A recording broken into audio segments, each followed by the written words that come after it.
ezikhona endlini siyabingelela kwabadala bonke, siyabingelela ibandla lonke, imindeni yakwaKambule neyabambokazi, siyabingelela ibandla lonke egameni likaJesu. Amen.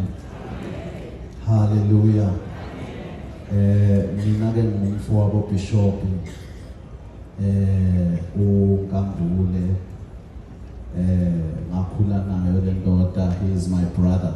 Amen. Manje la uthe umfowethu ngizokhuluma amazwi eComfort. Amen. Kunamazwi amancane nje engingawabona lapha ku Mahubo 34.